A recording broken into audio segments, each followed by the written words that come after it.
મારા ના લઈ આવી ને હજુ ઠીક નથી થયા કેવી ડિઝાઇન કરી છે હિંમતભાઈ કામ કરી રહ્યા છે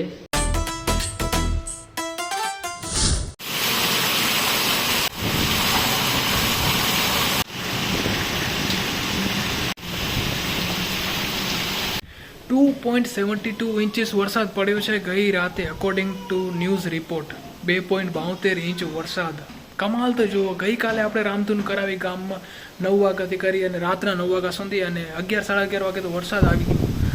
સારો એવો વરસાદ અમારા ને ભગવાનના ડાયરેક્ટ કનેક્શન છે અમે કીધું વરસાદ જોઈએ છે તો વરસાદ આવી ગયો તો વરસાદના દ્રશ્યો તમે જોયા કેટલા ખતરનાક હતા નહીં સ્ટાર્ટિંગમાં વરસાદ બહુ ભયાનક હતો પછી ધીરે ધીરે ઓછો થઈ ગયો પણ સારો એવો વરસાદ પડી ગયો છે અને હવે સવાર કંઈક આવી થઈ છે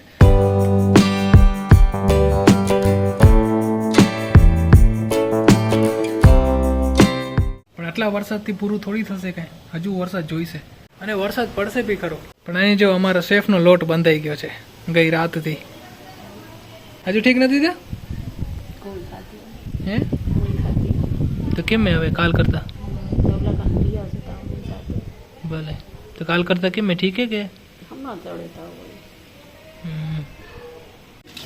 શું લઈ આવી બતાવો તો એક જ લઈ આવી મારા ના લઈ આવી ને અરે મારા કને નથી મમ્મી કને લઈ આવતા ને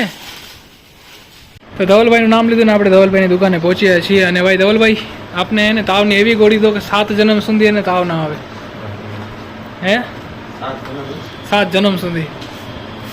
મસ્ત એવી ગોળી દો તાવ હે ખાલી ઓનલી તાવ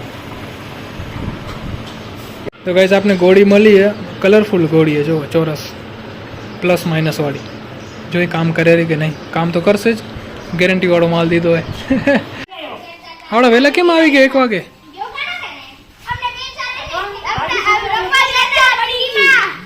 પેન્ટ તો જો વેલી રજા કેમ પડી ગઈ એમ વરસાદ પડ્યો નથી હે રાખો વેલી રજા 8 નંબરના બે ફેરાય 2 નંબર બધા બે ફેરાય ને એમને વેલી રજા હા વેલી રજા પડી ગઈ પછી જે ટાઈમમાં અમે આવી રહ્યા ને ઈ ટાઈમમાં ઈ લોકો જશે અચ્છા સરસ અમે આજ ભણ્યા જ નથી કા છેલ્લો પિરિયડમાં અમે ભણતા હતા ચાલુ થયો અને રજા દઈ દીધી અમને છેલ્લા પિરિયડ ને આગળના પિરિયડ ભણ્યા હશો ને પહેલા 2 પિરિયડમાં હેને સફાઈ કરવાની હતી ક્લાસમાં એટલે અમને ગ્રાઉન્ડમાં તેડી ગયા હતા મસ્તી કરાવી ને બીજા પિરિયડમાં અમને હેને સરે તમે ખાલી ફૂકટ ને સવારના વેલા ઉઠો આનારું કરીને શનિવારે ઓ કાલે રજા ની ઉઠીને પેલો ફોન જોયો મોડ મેસેજ આવ્યો અને બાય ધ વે ગાઈસ આ જો ઓસરીમાં એને કેવી ડિઝાઇન કરી છે આ એને ચોકથી કરી છે રાતે હું અહીંયા સૂતો હતો મકોડા અને ના આવે ને જીવડા કે તો એટલા માટે આ ચોકથી ડિઝાઇન કરી છે કેમ કે ગઈ રાતે વરસાદ પડ્યો તો ઘણા બધા મકોડા ને એવા થઈ ગયા હતા અને હાલ હવે થોડા થોડા છાંટા પડવાની શરૂઆત થઈ ગઈ છે આજે રાતે ફરી પાછો કરવો પડશે નહીં જીવડા આવશે તો વેલું બનાવીને વેલું ખાઈ લેશું આ જીવડા નથી આવશે આજ જમવાનું થારું ને તો ડિઝાઇન આપણે ફીટાડી નાખી જો તો થોડો ઘણો વરસાદ પડી ગયો ગામમાં એટલે અમારા ખેડૂત લોકો હવે બીજ લઈને નીકળ્યા છે વાવવા માટે કદી વાવશો હવે કોરું થશે નહીં રાજો સાહેબ એના માટે રામધૂન નહીં વાગ્યો ને હજુ વાર હજુ વરસાદ પડશે 2-4 વાર પછી બીજ વાવજો ત્યાં સુધી આરામ કરો હે ને રાખી આવો એને ઘરે રાખી આવો તો જો અત્યારે કંઈક એને રાતના 8 વાગે છે ને કેટલા બધા જીવડા આવી ગયા છે જો છે ને અને સંખ્યા વધતી જ જાય છે અને આજે આપણા ઘરમાં પણ મકોડા આવી ગયા છે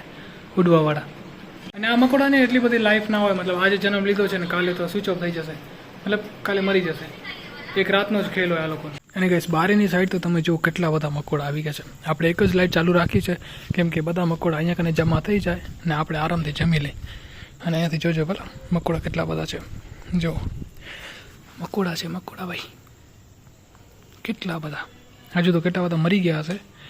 પણ આજે એને ભાઈ આંતીચીચીની દાવત થવાની છે એને મજા આવી જશે પેટ ભરીને જમવા મળશે સ્વાદિષ્ટ અને ગાઈસ રાઘવીને નવો પ્રોજેક્ટ મળ્યો છે ને પ્રોજેક્ટમાં બનાવ્યું છે ને ઘડિયાળ પણ આ ઘડિયાળ એને ધક્કા સ્ટાર્ટ છે કેમ કે આમાં કોઈ સેલ નથી અને સેકન્ડ કાંટો બી નથી ક્યાં છે સેકન્ડ કાંટો સેકન્ડ કાંટાની જરૂરત જ નથી ને તો અમે ઘડિયાળ ઓલા હાટો નથી બનાવ્યો તો ઓલા આવે ની કાટકોણ ને ગુરુકોણ ને હમ કાટકોણ હમ લઘુકોણ. અચ્છા ડિગ્રીના ખૂણા બને છે 90 ડિગ્રી આછી 90 ડિગ્રી 130 180 ને તો મને એમ કે ઘડિયાળ બનાય તું શું કહેતી હતી ઘડિયાળ તા બનાય ઘડિયાળ જ હે. ઘડિયાળ આકારનું એટલે ઘડિયાળ હે હા આને તો સ્કેલ કહેવાય સ્કેલ કે ઘડિયાળે જો કેટલા વાગેરા હમણાં કયો કેટલા વાગેરા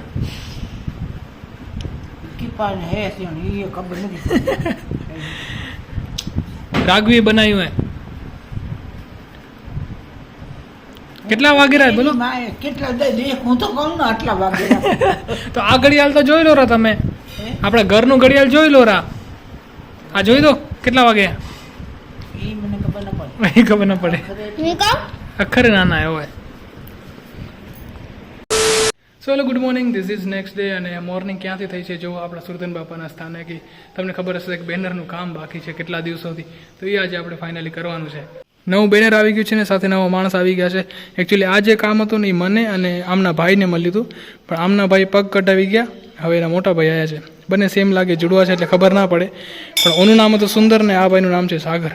તો હવે આ ભાઈને મારી સાથે રહીને કામ કરવાનું છે અને આ બેનર લગાડવાનું છે તો ચાલો લગાડી લઈ મિત્રો તમે અત્યારે જોઈ રહ્યા છો અમારા હિંમતભાઈ કામ કરી રહ્યા છે એને વાયરમાં આંટી દે રહ્યા અંકલની જરૂર છે હવે નીચે ઉતરી રહ્યા છે વાહ વાહ ઓકે તો ગાઈસ આપણે ઘરે આવી ગયા છીએ જે બેનર લગાડવાનું હતું એ લાગી ગયું છે અને આજનો જે બ્લોગ છે ને આપણે અહીંયા સુધી જ રાખશું ગાઈસ મારી પેઇન્ટિંગો બતાવ. શું કરશું જોઈ લેશું જોઈ લઈ ચલો જલ્દી કરજો હો. જોઈ લઈ બતાવો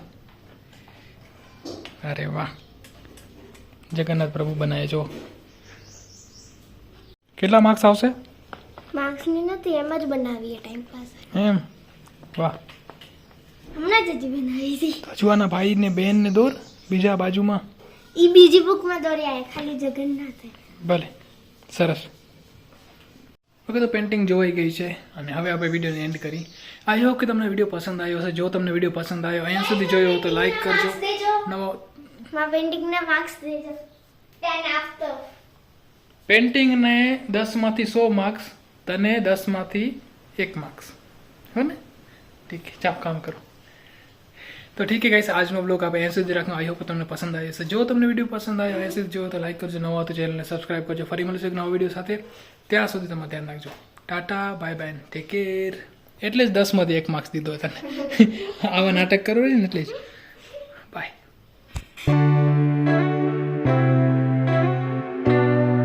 એક કામ કરતા માનો અંબુડો ચેક કર અંબુડો કેટલા ખૂણામાં બને રહેજો કેટલા ખૂણાનો અંબુડો હોય માનો જો માપું હે કેમ? એ ના મપાઈ સવારે